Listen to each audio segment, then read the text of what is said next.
Buenos días, bienvenidos y bienvenidas a todos y a todas.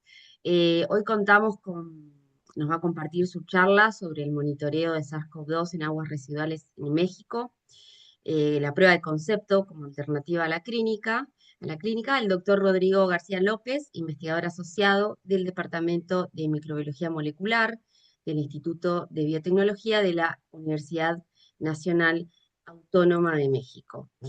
Nos parecía interesante e importante cerrar el año con esta charla de Rodrigo, ya que este trabajo nace a partir del intercambio mediante el cual Rodrigo asistió durante el año 2024 a una pasantía en el Instituto de Higiene en Uruguay con el doctor Santiago Mirazo, y a través de este intercambio, Rodrigo, digamos, se capacitó en el desarrollo de estas metodologías, en la implementación, y empezaron a surgir posibilidades de financiamiento, bueno, que ya nos contará, pero bueno, digamos que es lo que buscamos con los intercambios en esta red de COVID Red y en la red futura que seguirá, justamente fortalecer, capacitar e incrementar las capacidades técnicas y metodológicas en nuestros grupos de las redes para seguir afianzando las redes, ¿no? Esto no es solo una capacitación, sino que también se convierte en un trabajo de colaboración a través del tiempo. Así que bueno, adelante Rodrigo, después seguiremos intercambiando. Claro, muchas gracias por la oportunidad, por el foro, me da mucho gusto compartirles un poco de la experiencia que hemos tenido precisamente a raíz de la pasantía que se realizó gracias a COVID Red.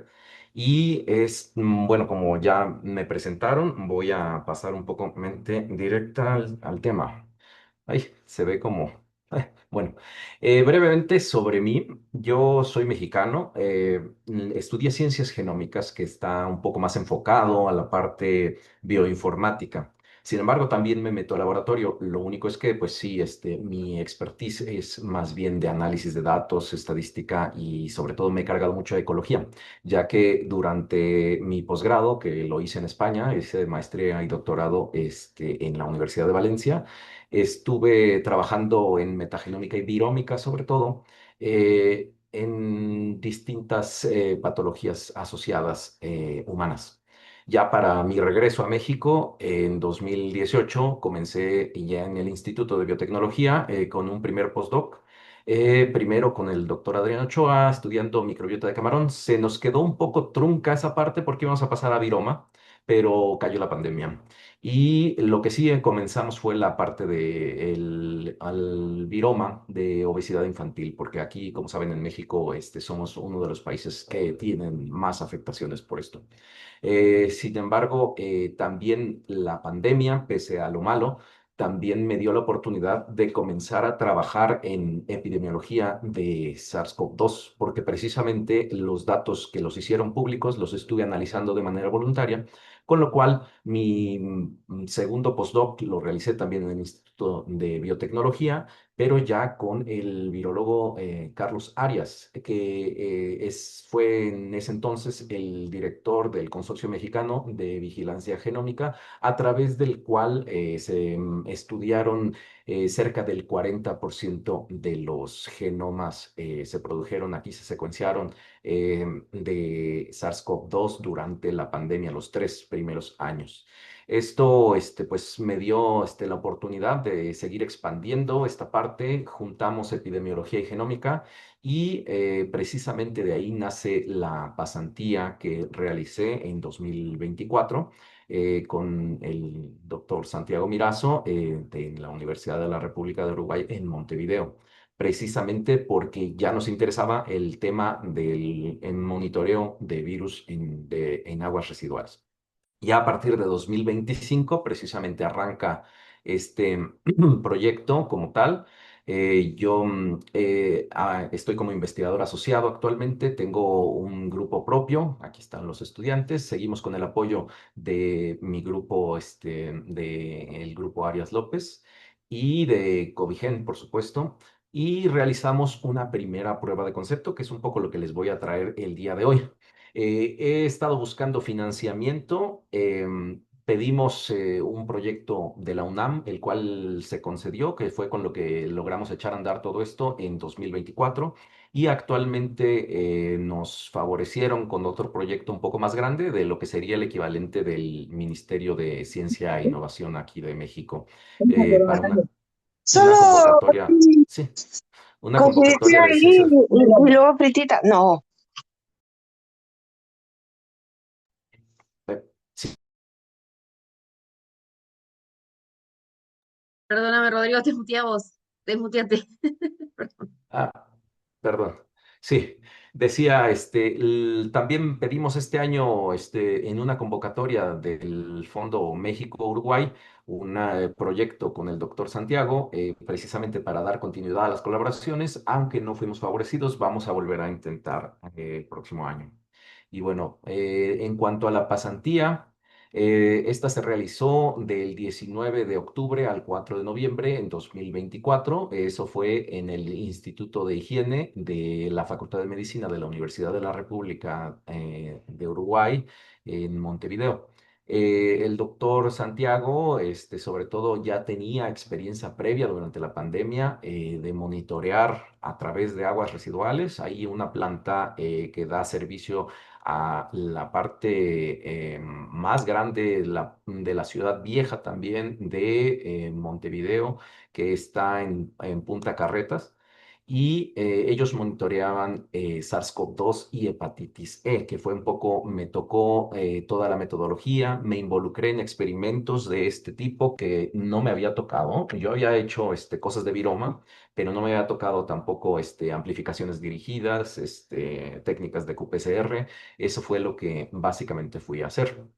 Y precisamente el interés que teníamos nosotros por las aguas residuales viene sobre todo de la pandemia, ya que como alternativa a lo que es la vigilancia clínica, que va haciendo de paciente a paciente, en donde además se tiene el requerimiento de que el paciente mismo sea quien acuda o se le trate en un hospital, y además se le tome la muestra y además termine en una base de datos que se puede usar, por ejemplo, para la epidemiología.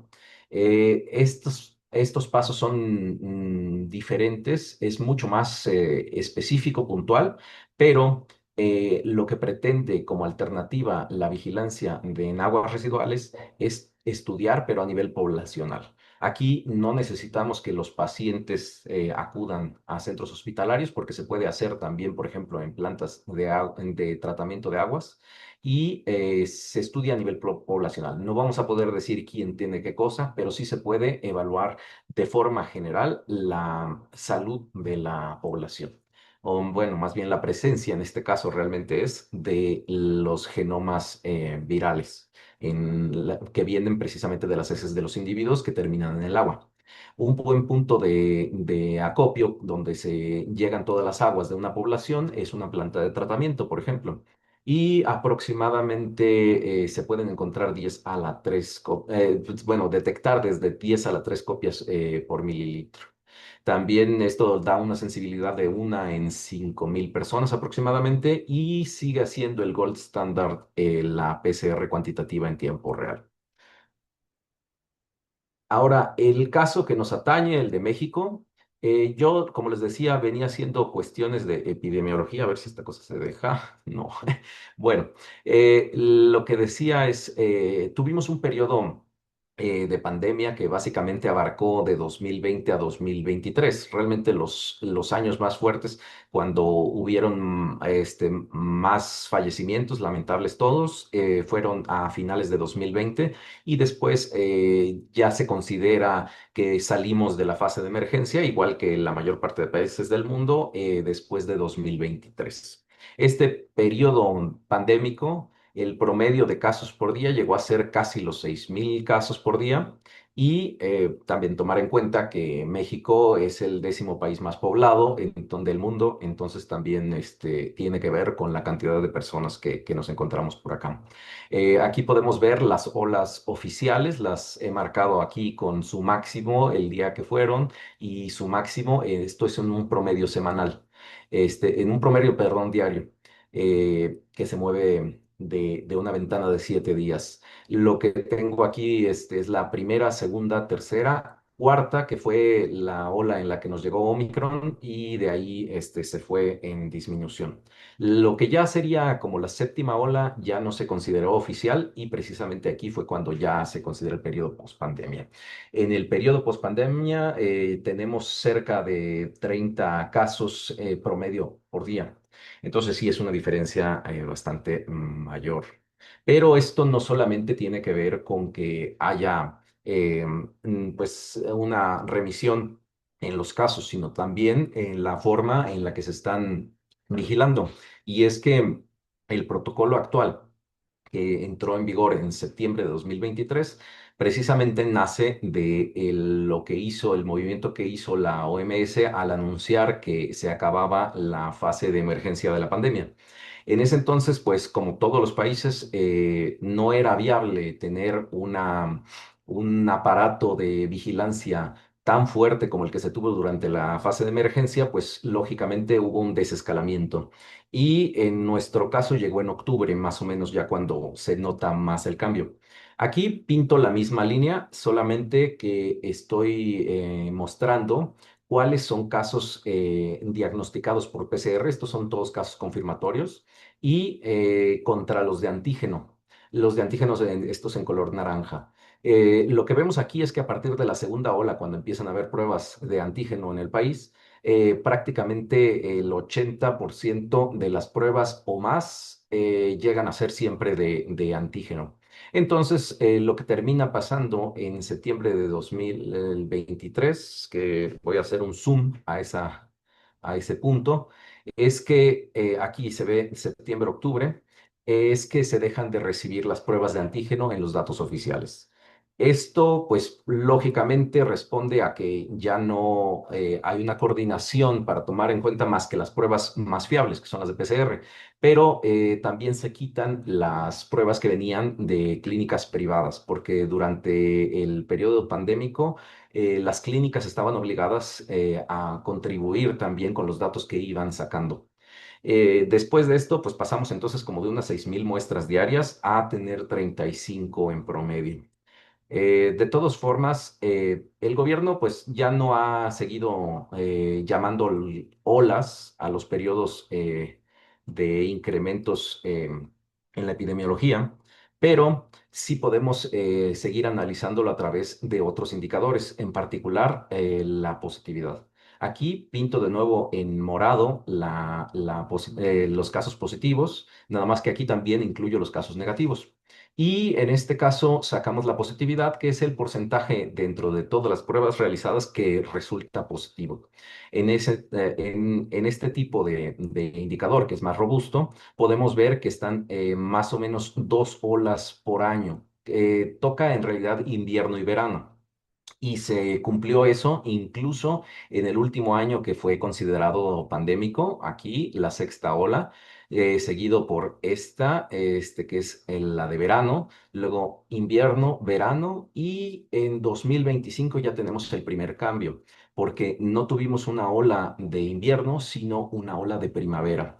En este caso, bueno, ahorita ya tengo datos de la última parte, ya bajamos de la ola porque sí tardó un poco más y principalmente se debió a la variante LP81. En este caso, se espera que probablemente el siguiente año vuelva, quizás hacia más entrado el invierno. Recordar que aquí en el hemisferio norte, pues estamos refiriéndonos a los últimos meses del año, vamos a entrar a invierno apenas en diciembre. Y esto también se analizó a nivel de los estados, que bueno, en algunos países serían como las provincias. Estos, como puede verse, no son perfectamente sincrónicas las olas, pero sí suceden en todo el país. Y sí, por ejemplo, en esta última de acá, esto es positividad todavía. En esta última de acá, va de norte a sur, aquí como lo puse las provincias. El centro del país es la zona más poblada. la Ciudad de México y Estado de México, que son las que componen la Ciudad de México, son las que llevan la mayor parte de los casos actualmente porque en muchos otros estados ya casi no se monitorea. Nuestro instituto está en Morelos, que son que está en rojo, es este de aquí en particular, y ese llegó un poco más tardío, la ola de primavera. Esto sobre todo porque nosotros dependemos mucho de las dinámicas epidemiológicas de la Ciudad de México porque estamos a media hora de ahí. Entonces, visto esto, nuestra intención fue ver cómo se comportaba en las aguas residuales, comparado la epidemiología con la parte de las aguas residuales que pudiéramos sacar por vigilancia dirigida. Entonces, habiendo aprendido técnicas y consultando también a expertos, pues quisimos montar un primer intento de monitoreo, primero con SARS-CoV-2, precisamente porque es el virus que mejor se tiene monitoreado por la cantidad de datos que tenemos. Y hasta la fecha siguen llegando los datos. Entonces, la idea era ver si se podía instaurar un sistema para monitorear a largo plazo y sobre todo que fuera costo-beneficio. Em, Aquí en México, de aguas residuales se han hecho relativamente pocos trabajos. Actualmente hay más interés renovado por el SARS-CoV-2, pero históricamente, sobre todo, han sido un esfuerzo del INDRE, del Instituto de Diagnóstico de Referencia Epidemiológicos, que es el órgano de gobierno que llevó a cabo dos estudios para monitorear el virus derivado de vacuna de polio. Porque todavía, aunque se erradicó en los noventas, hasta el 2020 se siguió aplicando la vacuna oral, que como saben puede tener reversiones que le permiten volver a ser infectivo. Esto, las últimas veces que se aplicaron, los últimos temporadas de vacunación son las que monitorearon. Mientras que con SARS-CoV-2 han sido trabajos más puntuales. Hay unos más grandes aquí, pero pongo los que son algunos de las ciudades que quizás se conozcan más. Cancún, por ejemplo, Monterrey. Querétaro, algunas de las ciudades principales, por supuesto hay de Ciudad de México, pero son esfuerzos muy puntuales y muchos de ellos también fueron para ver si él podía pasar a cuerpos de agua, por ejemplo, en el caso de Cancún, a los cenotes, que son cuerpos de aguas naturales. En el caso de Monterrey también tenía que ver con industria o así. Y fue un esfuerzo muy puntual que si bien se sigue trabajando, no hay un esfuerzo, una red instaurada para monitoreo. Entonces, nuestro intento, pues, ha sido tratar de armar algo que pueda reproducirse en otras partes del país. Para esto logramos aterrizar el proyecto de la UNAM, un PAPIT se llama, que si bien no es demasiado, son cerca como de unos 50,000, no, que 50,000 son, bueno, en dólares tendría que hacer tendría que hacer la conversión, disculpen, pero sí, es poco. El caso es que con esto logramos empezar un proyecto en una planta de tratamientos local. No trabajamos en la ciudad de Cuernavaca, que es donde está el instituto, porque también la cuestión de permisos es un poco más complicada. Nos fuimos a una población al sur, como media hora, que tiene una planta de tratamiento. Es una población urbana considerada pequeña aquí en México, de 70 80 mil habitantes que están conectadas a la planta y trata la planta cerca del 70% del agua del municipio. Tiene una cisterna de entrada, que es donde tomamos las muestras. No nos interesa el cómo procesa la planta, sino más bien lo usamos como un lugar de acopio de las aguas. Por eso la cisterna de entrada. Tiene un tiempo de retención de media hora aproximadamente y procesa de 50 a 100 litros por segundo, aunque con frecuencia está parada. Bueno, aquí una imagen de la provincia, que es el estado, que se encuentra al sur de la Ciudad de México, que es este chiquito de aquí, y es por donde nos encontramos, precisamente al sur de la Ciudad de México. La complicación principal aquí, y eso es algo que vimos mucho cuando estábamos cuando hice estancia allá en Uruguay, es que en países del norte global sí se tienen estaciones automáticas de muestreo o se pueden comprar muestreadores compuestos. En nuestro caso, en el sur global, pues las tomas son manuales. Esto es un poco como lo aprendí también allá, pero también los expertos hacen mucho hincapié que es muy importante tratar de tener un muestreo compuesto. El muestreo compuesto generalmente se hace de 24 horas y pues es un poco como comparar una fotografía que es estática del momento contra un video que podría estar monitoreando pues lo de todo un día. Es un poco más o menos lo que queríamos, ¿no? Entonces lograr, pero fue una imposibilidad, además por el costo, estas cosas son bastante caras, además de que cuando las tratamos de importar nos dijeron que era cuestión de seguridad nacional y no podían exportarlas de Estados Unidos, no podíamos importarlas. Entonces nuestra respuesta fue armar nuestro prototipo muestreador con materiales asequibles. Usamos una bomba peristáltica, un respaldo UPS, una manguera de silicona y filtros caseros que hemos estado utilizando. Actualmente nuestra versión del prototipo ya es bastante autónomo. Se pone por una o dos personas y la instalación toma cerca de 20 minutos o 15 si va una sola persona. La recolecta se puede hacer en 40 minutos, recoger todo. La obtención de la muestra se hace pasando durante 24 horas un volumen constante y está protegido de la intemperie para apagones, lluvia, calor. Y la recolección se hace de 4 litros en total. Estas botellas son de 5 de los cuales nos llevamos al laboratorio mililitro después de homogenizarlo y otros de respaldos que se congelan.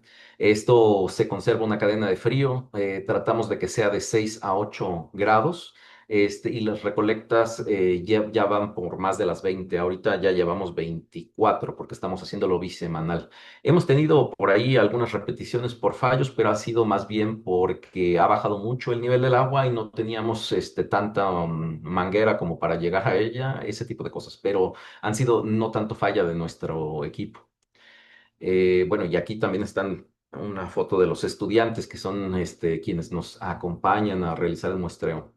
Eh, Aquí esto lo estamos haciendo en conjunto con la doctora Luz Bretón, quien trabaja la parte de bacterias. Nosotros, pues, interesados en la parte de virus, el otro diferenciador que tenemos aquí en México es que usamos una concentración actualmente porque atrapa por carga, por carga negativa los virus. Un poco se juega con el punto isoeléctrico porque como el pH en las aguas es básicamente medio alcalino, se modula un poco más todavía para que queden cargadas negativamente y después con dos fases de separación por bolitas magnéticas se atrapan los virus. La lisis se realiza todavía con las bolitas estas magnéticas capturando los virus y después se hace una extracción regular con un kit de columnas,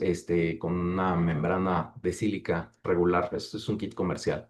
Esto después procedemos ya como tal a la amplificación. Estuvimos probando distintos amplicones, como son pequeños para compatibles con un Quant Studio 5. La idea de esto es formar unos cuantos que sean en multiplex para poder después hacerlos con menos cantidad de muestras, sobre todo. Aquí tenemos el que estamos usando ahorita va a amplificar un pequeño oligo de la nucleocápside y también tenemos, bueno, un control comercial que es nuestro control positivo que compramos del EUR M019. Este contiene, por supuesto, entre otros, la espícula, el N, la de envoltorio también. Y por otro lado, también siempre metemos un marcador de contaminación humana. Esto, el Peppermint Motile Virus, que también un amplicón chiquito de 68. Lo tomamos porque es ubicuo en la dieta humana y en particular acá, como comemos mucho chile, precisamente es muy común el virus del pimiento en nuestras heces. Entonces es un poco lo otro que estamos monitoreando, que esperamos siempre tener porque son aguas residuales. Entonces, tomamos la parte que habíamos analizado de la epidemiología, que en este caso lo estoy resaltando aquí, es este que se viene, el que está como más rosita, bueno, como rosa rojo, que llega un poquito después del de la Ciudad de México en primavera. Estamos hablando de marzo a junio, este periodo que se ve aquí. Bueno, aquí se ve hasta septiembre, pero marzo a junio fue lo que teníamos en ese entonces. Aquí solamente estoy mostrando las muestras que corresponden a esa ola. Y es que, pues, en las otras no teníamos valores altos. Aquí, de este lado, bueno, primero la línea de esta que se ve como verde, viene siendo la positividad. Es la misma que estaba mostrando allá arriba. Este es para el estado. Esto es para, o sea, no es para la ciudad, sino para la provincia o para el estado, que es un área más grande, incluye la ciudad de Cuernavaca, incluye también la ciudad de Temixco y otros. Lo que pasa es que en Temixco básicamente no hay datos. Hay muy pocos y pues prácticamente son pruebas negativas. Lo que tenemos entonces es los datos, pero del estado. Entonces, a partir de eso, pues vemos que tuvo que haber una ola en lo que fue de marzo a mayo, más o menos, y todavía este repunte en junio. Es probable que esto más bien sea por falta de detección, pero también se tendría que ver aquí un poco eso. Las pruebas positivas, que aquí vemos es esta escala de la izquierda, también la reciclé también para que fuera, coincidan con los números absolutos, que es el número de pruebas que se están realizando a nivel de estado y como vemos, realmente es muy poco. Más que pruebas, perdón, son casos confirmatorios. El día que más tenemos, por ejemplo, es en mayo y es 5 apenas. Entonces, por eso realmente es bajo el monitoreo que se realiza ahí. Es muy pobre.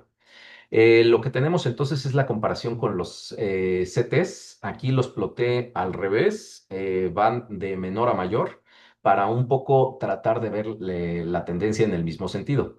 Entonces vemos los puntos que nosotros muestreamos son precisamente estos que están en color magenta y lo que vemos es que si aquí por ejemplo teníamos un CT muy alto, estamos hablando de 30 y tantos, pero empezamos a tener detectable SARS-CoV-2 en la semana ya en abril y que va esto muy a la par de lo que se esperaría según la epidemiología, la positividad. Aquí hay un repunte efectivamente en junio y precisamente lo podemos observar con los CTs. También tenemos los CTs del Pepper, que son estas bolitas como sin color adentro, que esto después lo usamos para normalizar, pero quería mostrar que este es bastante más estable. Siempre tenemos que tener esta contaminación. ¿Cuál es la diferencia? Aquí no es temporada de lluvias, pero sobre todo en temporada de lluvias sí se llega a ver alguna diferencia mayor, pero siempre más o menos tiene unos CTs generalmente más bajos que lo que podemos obtener del N de SARS-CoV-2. Y pues después lo usamos para normalizar. Ent- Entonces, fue como estuvimos haciendo el seguimiento. Actualmente estamos trabajando con el resto y estamos viendo de hacer curvas estándar para calcular el número de moléculas. Lo que pasa aquí es que también tuvimos algunos percances en el laboratorio y perdimos básicamente el control de SARS-CoV-2 se perdió prácticamente en su totalidad. Entonces, eso esperamos que ya nos lo vuelvan a mandar para diciembre, pero bueno, estamos con ese contratiempo. Por otro lado, bueno, resumiendo, la prueba de concepto consistió es que primero vimos a partir de la epidemiología que en Temixco básicamente el monitoreo de SARS-CoV-2 es prácticamente inexistente.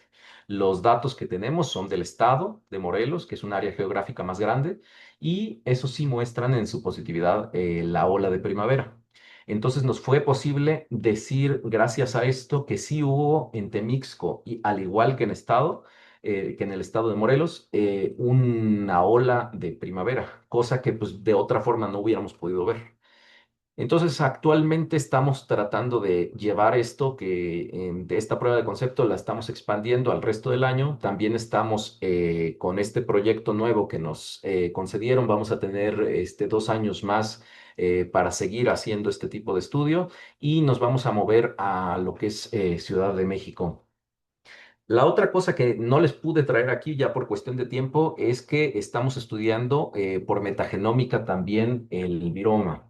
Esto se está haciendo con una profundidad de 20 millones de lecturas. Esperamos que tengamos buena profundidad. Y lo que pretendemos aquí ya no solamente es irnos al viroma eucariote, sino también al procariote y vamos a poder ver también la cuestión funcional. Lo que es la idea de todo esto es identificar marcadores que pudieran decir ya no solamente de SARS-CoV-2, sino de todo el resto del viroma y en particular también que tengan que ver con transferencia horizontal de genes de resistencia a bacterias, que es un poco colaboración con el grupo de la doctora Luz Bretón. Y para eso se está haciendo, junto con la RT, un enriquecimiento genómico por CISPA, que es Sequence Independent Single Primary Amplification, es no dirigido y eso lo que permite es básicamente agregarle unos oligos mientras se hace la RT para que después se puedan utilizar para amplificar de manera inespecífica todos los fragmentos que se puedan obtener a partir del RNA original. Y esto se hace para poder tener también la cantidad necesaria para ver algunos de los virus que de otra forma no sería posible. Y pues seguimos ampliando las colaboraciones, además de la colaboración que tenemos local con el grupo de la doctora Luz Bretón, estamos buscando colaboraciones europeas con el grupo en el que estuve en España, con el grupo de la doctora Laura Gómez en el Pasteur y con el grupo de Santiago Mirazo, con quienes pedimos lo del fondo, lo del Fondo México-Uruguay, que no nos concedieron, pero que vamos a seguir aplicando así a nuevas convocatorias el próximo año. Y para 2026, ahora sí, vamos a poder, bueno, el proyecto lo que pretende es mejorar para empezar el muestreador, darle más autonomía. También vamos a empezar a muestrear ya en Ciudad de México, en un hospital de reumatología, y queremos trabajar sobre todo ya en los datos de secuenciación del viroma. Vamos a tratar de trazar las dinámicas ecológicas y de ahí obtener, como decía, marcadores que pudieran decir algo más sobre la salud y sobre los genes, la parte funcional que tiene el viroma. También queremos estandarizar controles y pruebas para otros virus como son influenza A, RSV, polio y hepatitis C por lo pronto. Y pues quiero darles las gracias a todos los involucrados, en particular al grupo de Carlos y Susana en el Instituto de Biotecnología, al grupo de Santiago en Uruguay, al grupo de Agixon y Luz, que son colaboradores del mismo laboratorio donde estoy, y pues este es mi grupo también, por supuesto, a los estudiantes. Y por supuesto a ustedes por escuchar. Y aquí están los institutos y organismos que nos han apoyado. Por supuesto a COVID-Red por la estancia, que fue piedra angular, por supuesto, de toda el podernos animar a pedir un proyecto y poder iniciar una nueva línea de investigación acá en México. Gracias. Qué bueno, Rodrigo. Felicitaciones por el trabajo.